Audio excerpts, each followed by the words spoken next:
tudo bem, pessoal? Eu sou Suzana da Silveira, terapeuta de vidas passadas e holística. E hoje vou falar sobre o desencarne mediante a doença no corpo físico. Normalmente as pessoas perguntam assim: nossa, mas quando a pessoa está doente, ela recebe, vamos dizer assim, alguma ajuda? Sim, recebe. Todos recebem ajuda. Desde que estejam, vamos dizer assim, preparados para tal. Mas todos recebem. A ajuda vem para todos.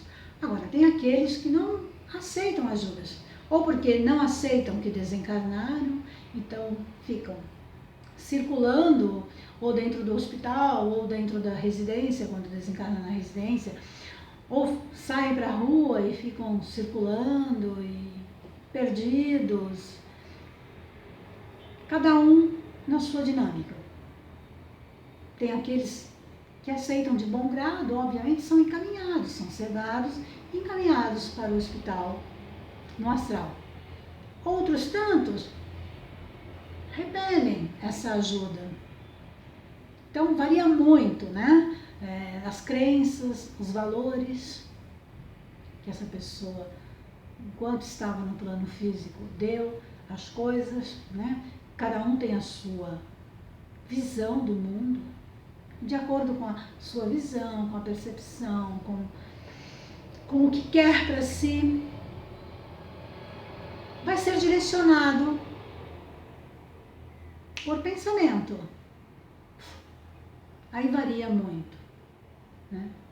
Mas uma boa parte, eu digo que quase a maioria, nem sabem que desencarnaram e não aceitam.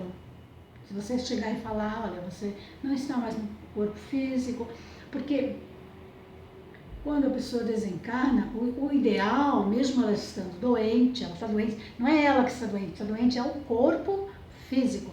Então, muitas das vezes ela sai do corpo físico e ela fica praticamente curada, ela está curada, por quê? Porque ela não existe mais a doença, porque a doença ficou no corpo físico. E ela não aceita que saiu do corpo físico, que desencarnou.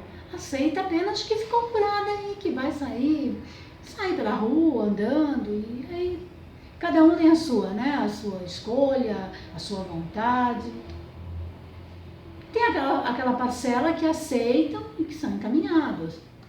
E aqueles outros que já têm méritos suficientes para também serem encaminhados, são sedados e são encaminhados. Aí varia muito. De um modo geral, todos, no primeiro momento, recebem acolhimento. Podem estar no hospital, podem estar em sua residência, recebem. Agora, a vontade é que vai determinar, não é? Então, aqui eu vou citar alguns exemplos de desencarnes verídicos, inclusive a grande maioria deles está no livro Obreiros da Vida Eterna. Então, a equipe saiu para fazer 5 desencarnes. 4 desses desencarnes seriam na residência e apenas um no hospital. Primeira residência, Dimas. Dimas, um excelente médium, passista, assíduo na casa espírita, um trabalhador assim, nota 1000. Ele estava beirando aos 70 anos quando ficou doente. E ele percebeu que seria essa doença, essa enfermidade, iria gerar nele o desencarne. Ele entrou em pânico, porque ele tinha um filho, pequeno ainda, com 7, 8 anos de idade. E a família era uma família muito pobrezinha, muito humilde. Eles não tinham recursos se não fosse o trabalho de Dimas. E Dimas ficou perturbado porque queria manter-se no plano físico para ajudar a família. Então ele queria continuar trabalhando, ele queria Mas não mais havia possibilidade, já estava no momento dele. Então os mensageiros chegaram, começaram a dar passe nele, na esposa, para eles se acalmarem. Então, até que fizeram o deslance, né? Soltando os fios, fluidos energéticos de Dimas.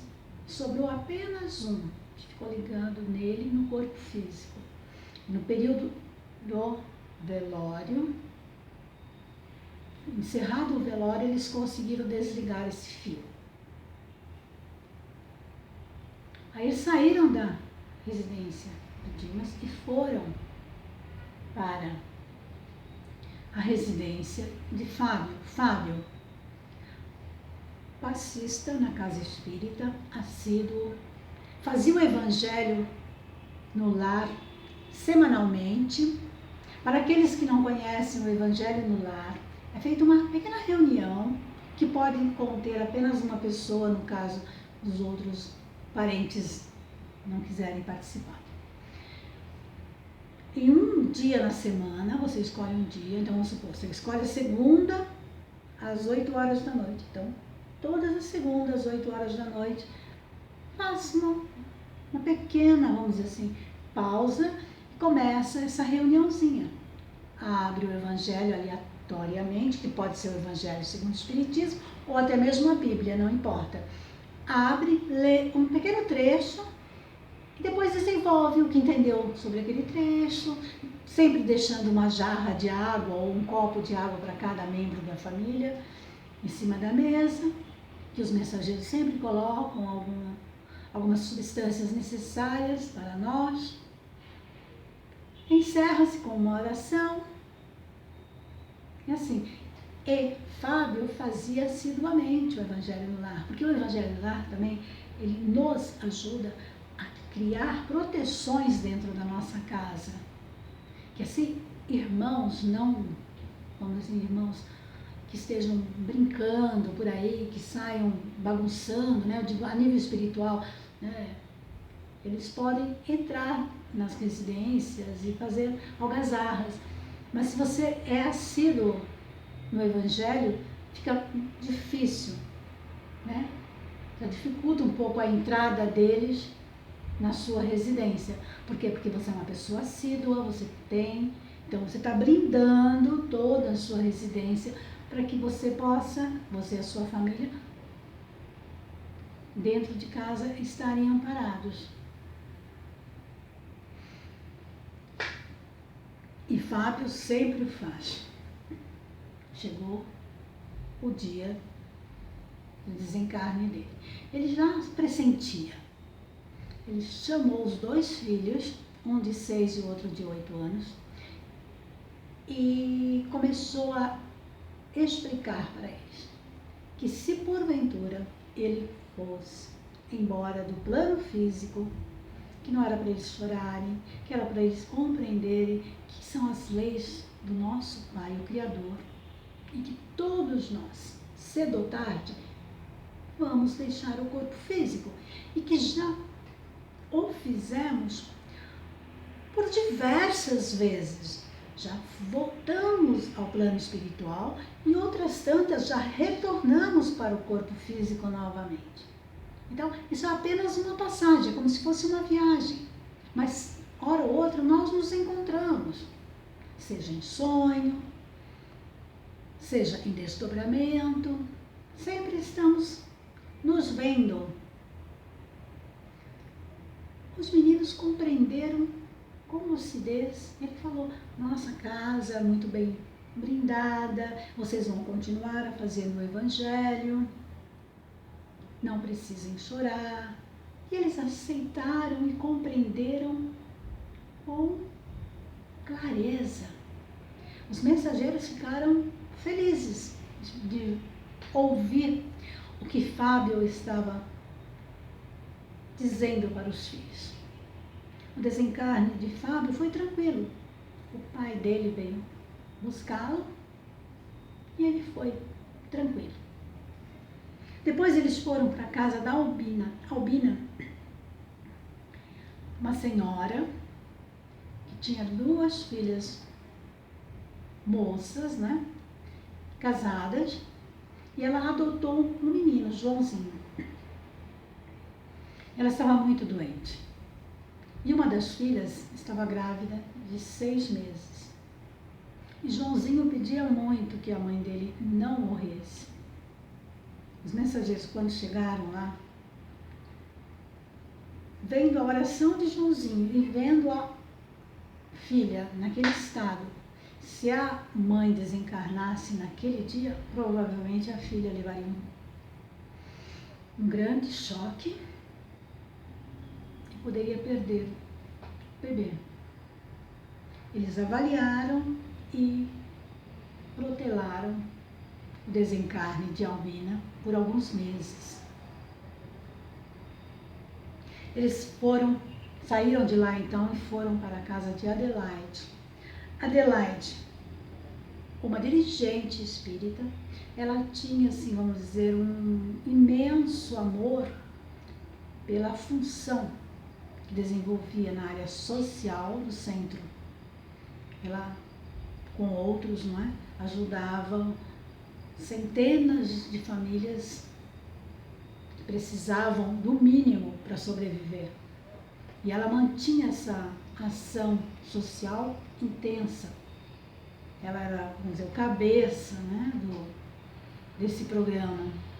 E o medo dela, ela sabia que estava para desencarnar, mas o medo dela era acabar essa área social no centro. E por isso que ela não queria desencarnar. Aí foi feita uma reunião, né? Então, pegaram todos os encarnados que estavam ajudando Adelaide, né, envolvidos com essa ação social, encaminharam todos para uma colônia, Fabiano de Cristo. Lá fizeram uma grande reunião com todos os mentores, deram passes em todos os encarnados que foram em desdobramento para a casa de Fabiano. E todos começaram a ver com clareza que havia possibilidade, sim, deles ajudarem e continuarem mantendo aquela área social que Adelaide vinha. Eles enxergaram, como se tirassem uma venda dos olhos deles, e eles conseguiram, porque eles realmente estavam com medo de não dar conta do recado. Aí retornaram todos para a residência em desdobramento, para suas respectivas residências, e no dia seguinte, os mensageiros foram até lá, desligaram os fios fluídicos que ligavam Adelaide ao corpo físico. Ela saiu do corpo físico tranquila, acompanhou todo o velório, o enterro, fazendo as suas orações, agradecendo aquele corpo que lhe havia servido até então, né? E depois foi embora para a colônia Fabiano de Cristo, com uma serenidade, tranquilidade. Depois eles citam também Joaquim Cavalcante, um católico fervoroso, tão fervoroso que o casamento dele não deu continuidade devido a ele pensar que não poderia ter relações íntimas com a sua esposa assim com frequência. Deveria ser algo para procriar, e talvez de vez em quando, porque era pecado na cabecinha dele. A esposa, não resistindo a essa abstinência, ela se separou dele e foi embora com outro. Os anos passaram e Joaquim adoeceu. apesar dele ter posses, até a família dele também ser de posses, ele chegou no hospital indigente. Foi internado como um indigente. Não sabiam nem o nome dele. E ele, no hospital, ele fez uma reflexão sobre a sua vida e chegou à conclusão de que ele estava errado, que ele deveria ter sido mais compreensivo com a esposa, ele deveria... Bom, ele queria pedir perdão para a esposa. Então, todas as pessoas que passavam perto dele, ele pedia para que as pessoas procurassem a esposa, porque ele precisava falar com ela, ele precisava pedir perdão. Aí o mentor dele localizou a ex-esposa, né, no caso, e trouxe a esposa até ele. Ali ele pediu perdão, ela também pediu perdão a ele. Ele ficou em paz. Ela voltou para onde ela estava e ele ficou ali. Nesse momento, já faziam alguns dias que ele já estava com odores fortes, né? O corpo já estava se dissolvendo, né? Uma região que estava doente, e estavam já numa situação muito difícil. E o médico, vendo aquilo que ninguém mais aguentava entrar naquele quarto por causa do odor, o médico chegou à conclusão que deveria dar uma injeção letal em Joaquim. Mesmo antes dos mensageiros de luz começarem a soltar os fios fluídicos que ligavam Joaquim ao corpo físico, o médico chegou lá e deu a injeção. Nesse momento, paralisou todos os corpos, todos. Ficou tudo parado, estagnado. E aí os mensageiros de luz só puderam soltar os fios fluídicos de Joaquim após 20 horas, quando o efeito da injeção já havia evaporado, sumido. Então, o desencarne dele foi tranquilo, porque o que ele mais queria, ele conseguiu. Nesse percurso, tanto os coordenadores espirituais como André Luiz, que estava junto, foram acompanhar o enterro de Dimas, aquele médium excelente, então, que inclusive deu muito trabalho para o pessoal na Casa Fabiano de Cristo, porque todas as vezes que ele despertava, ele queria voltar para o plano físico para ajudar a família. Era impossível, lógico, porque já havia até sido feito o enterro, então, mas ele tinha que ser sedado, levou um período para ele de aceitação. Houve o enterro de Dimas, André Luiz estava lá, e como André Luiz estava assim, tudo era novidade para ele, ele viu uma moça em cima de um túmulo, e essa moça ela gritava, chorava, esperneava, blasfemava. Ele foi até ela e falou: moça, por que você não pede ajuda para Deus? Olha, eu pedi, eu recebi ajuda, você vai receber também. Peça a Jesus, peça ajuda, que os mensageiros te ajudem, você vai ver, é rápido. Aí ela começou a xingar o André. Aí o coordenador chegou para André e falou: André, deixa ela está no momento dela. Ela está presa ao corpo físico, ela desencarnou após um parto. O bebê sobreviveu e estava com o pai. E ela queria ir atrás deles. Bom, aí eles saíram andando. No meio do caminho, quer dizer, andando, volitando provavelmente, né? Bom, ele chegou no outro túmulo que tinha um senhor, já idoso, e o senhor estava assim: não cheguem perto do meu dinheiro, não cheguem perto do meu dinheiro. Aí o André não se conformava, então ele chegou lá e falou: Senhor, peça ajuda a Jesus, peça ajuda a Deus. Eu, quando pedi, eu recebi, rápido vieram me ajudar. Aí os coordenadores chegaram: André, ele não está te vendo e nem ouvindo, ele está no mundinho dele, ele criou um mundinho, ele vai ficar aí o tempo dele, é o momento dele, até despertar. Triste, né? Olha só o que faz um amor impossível, né? Digo assim, um amor exagerado pelo materialismo, pelas coisas materiais. Prejudica os extremos.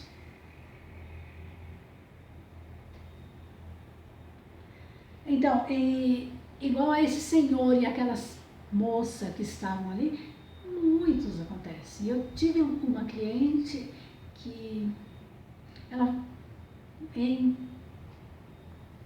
regressão, ela viu o filho dela, que já estava com quase 60 anos, levando flores no túmulo dela. E ela ainda estava presa ao corpo físico. Lógico que nesse processo, né, não estava fazendo a regressão, ela já estava encarnada, mas a personagem dela, que tinha desencarnado, estava grudada no corpo físico. Quer dizer, não existia mais corpo físico, né? Acho que nem o cemitério existia mais, porque fazia mais de 300 anos que ela tinha sido enterrada. Mas ela parou ali no tempo. Aí fizemos todo o processo de reconhecimento de si própria, harmonização, equilíbrio, ressignificamos conteúdos.